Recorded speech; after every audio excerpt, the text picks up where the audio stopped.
Three. Good morning. This is Glenn Greenwich and Tom Pope coming to you live on this Martin Luther King holiday. And what we'd like to do today is to share some reflections of the impact that Martin Luther King had on our society and our personal lives. Tom, you want to start it off? Um, Maybe you should start it off. What Okay. does Dr. King mean to you? Well, one of the things that always comes to mind is the whole conversation of nonviolence protesting, and of course, um, a lot of that came from Gandhi in India, inspired Dr. King. Um, but the thing I think that's probably the most important around it is that that was a way of protesting and letting people know what the injustice was. One of the things that we look at is that protesting is a way of illuminating some of the injustices and some of the things that are going on, to let the bigger population know what's happening, and to be clear about it. And we saw some of those type demonstrations in Black Lives Matter, with the fallout from George Floyd and all of the killings. So protesting is still a very important part of who we are. It's very important to have it be nonviolent. I know that there was some looting and what have you taking place, but most of the time it's from outside agitators and not the organizers of the protests. I think that might be one of the differences between Dr. King and today. We didn't see as much use of the enemy coming into the protest and making the looting seem like it's coming from the protesters. Yeah, yeah. And so also I'm reminded, in fact, we just reviewed the letter from a Birmingham jail, which was an outreach. Not too many people talk about that aspect of it, but what um, he was defending his actions. And when you listen to what he's saying inside that letter, he's basically saying that if a law is unjust and immoral, then that's something not to follow. Um, and and and he appealed to his fellow uh, clergy people. Um, he he extended to people who weren't clear what the injustices were and what were going on, and that. I have some thoughts about that, but before we lose track of the nonviolence, I'd like to dive a little deeper. It is fascinating that with the nonviolent tactics, he showed that we really do have to be ready for the enemy coming upon us and um, making us want to fight back. So Yes. we have to avoid that. And if we're going to be put in jail, let's use that as a way of getting back. If we fill the jails with our people, that's going to slow the system down. So this is part of the constant idea of we're in control. We're going to stop or stop the opposition. We're going to argue our cause, always by being somehow proactive. Yeah. And when you look at it, you look at his speeches. You look at his the strike, against the bus service, and that people would rather walk than ride, and pay for what they felt was an unjust law.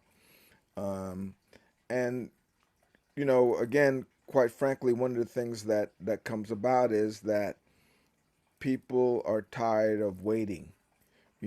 People have been told to wait.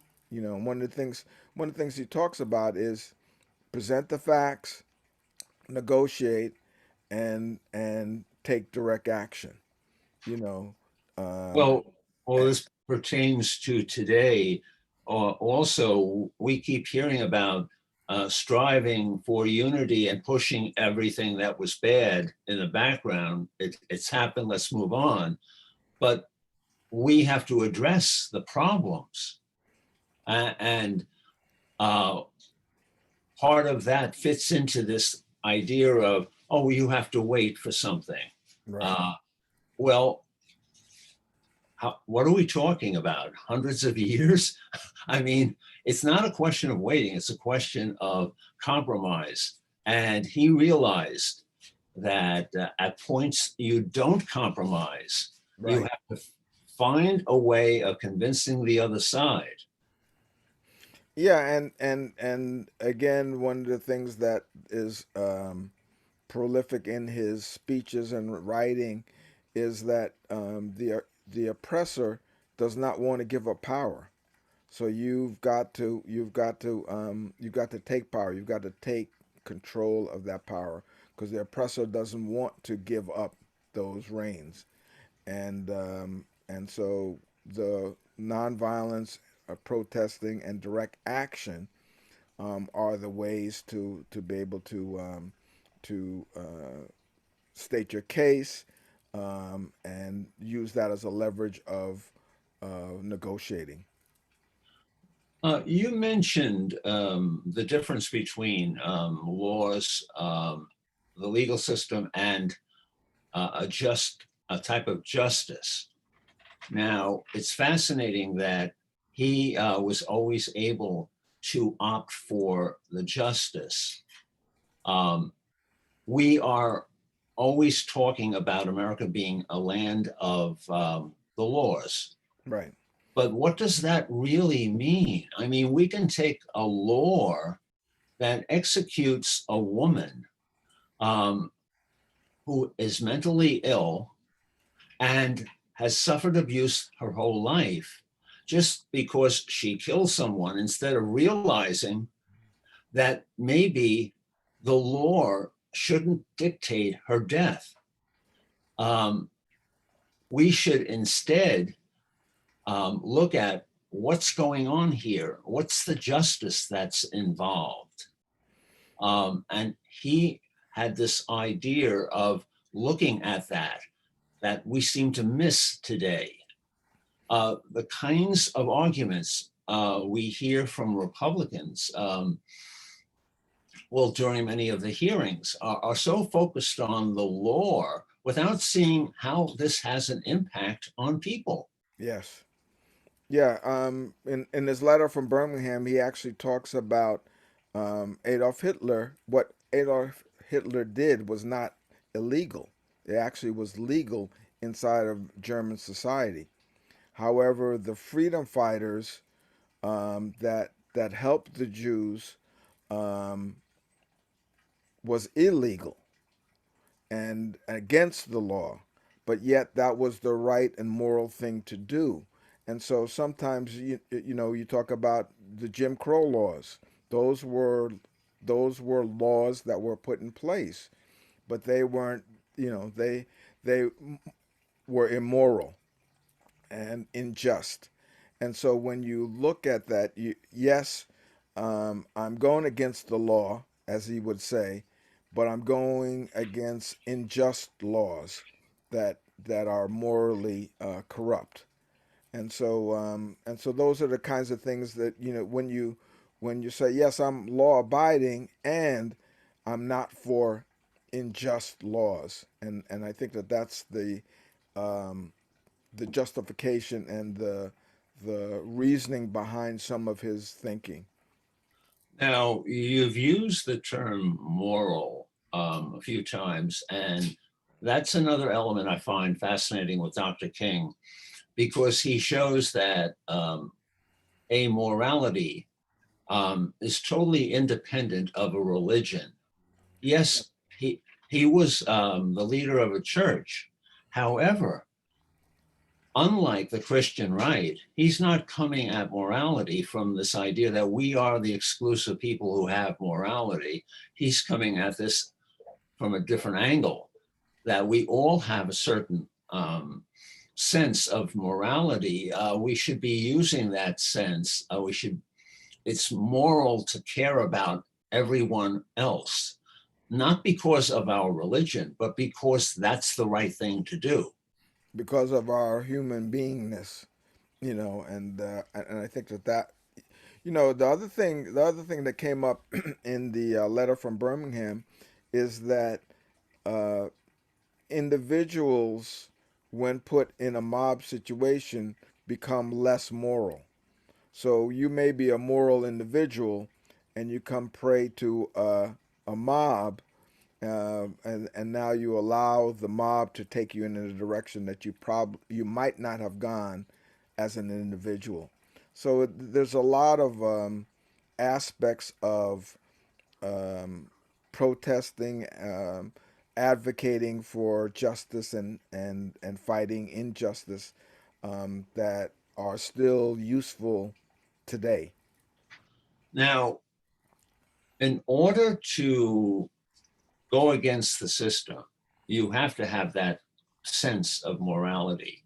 Um, Now, he would always be willing to do this. Uh, we had a situation where he was one of the first people to come out against the war in Vietnam. His followers were arguing, don't do this. This is a bad direction. He realized it was the right direction. Um, However, if we compare this to today, why is that not happening today with a lot of politicians, especially with the Republican Party?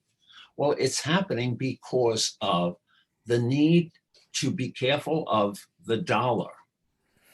They are being paid enormous amounts of money from lobbyists and from contractors. Now, Dr. King would not allow himself to be open to something like that. But because these politicians today are open to this, um, it is part of the system. I mean, look around us. We are conditioned to think of the dollar. The shows on TV are all about how much money can you make or how much can you save. Uh, this conditions us to the point of ignoring morality, so Absolutely. that when you're in a position, you have to think about the house and your family in terms of money rather than caring about other people. Well, exactly, and I think that the focus is on self rather than society, and I think that um, our two-party system has begun to forget about society that they represent. I think that they have um, sacrificed that for personal interests, and personal interests and them being reelected is much more important than the society and the constituents that put them in power. Unfortunately, well, I don't know. I might disagree because I think they see their constituents not the way we see their constituents. True. I, Yes, they that see is true. they see their constituents as the big dollar donors, whereas their constituents should be the average person in their district. Right, right.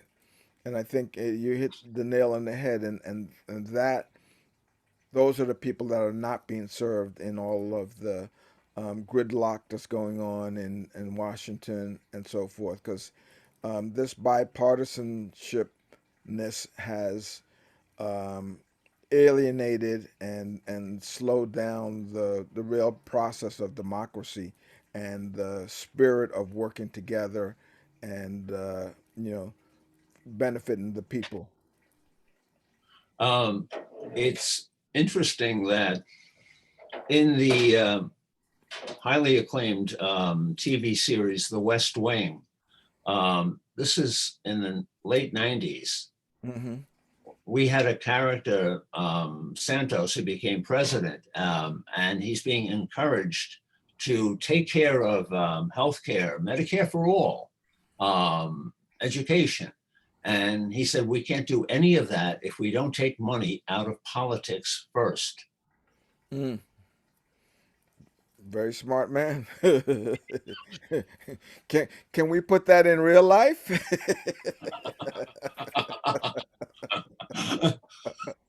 But Dr. King was part of that mentality. Hmm. Um, and I think if we try to address ourselves and think like he did, maybe we'll reach part of that plateau that he was always talking about. Yeah, and the other thing you talk about for the people, I think in his later days, Martin Luther King realized that it was about organizing the poor folks of the country. And I do believe that that's really what got him killed was the fact that he was looking to organize folks to take back the country from the 1% and actually have the country work for the individual people. Well, he was told not to go to Memphis. Why do we want to get involved with a dispute with garbage workers? Yeah. But no, in his mind, this is an aspect of the average person's job. Look at the workers, they're being afflicted. Yeah. Uh, this is important. Hmm. Yeah. Very much so. Very much so. What would you say in closing? Well, what I would say in closing is that um, he's left a great legacy. He's pointing to work that still is left to be done, and we who are still here um, have an obligation to continue that work. Do you see anyone coming close to his ideals leading people today? Um, I can't. No, my first answer is no. But listen, things change, people emerge. Um, that's not to say that someone um, who's in the limelight now can't emerge. But there was something about that nonviolent stance that he took that was very unique, even in that time. I'm thinking that maybe Reverend Barber comes close. Could be. The Moral Monday movement has done a lot in North Carolina. And every time you hear him talk, Reverend Barber talks the same language of justice and morality for everyone. Well, that I think, Tom, I think that that's the hope of us here speaking today. And I think that that is the hope of society that we will get to that true equality. On that note, if you like what you're seeing, contact us at Facebook. That's Community and Social Change on Facebook.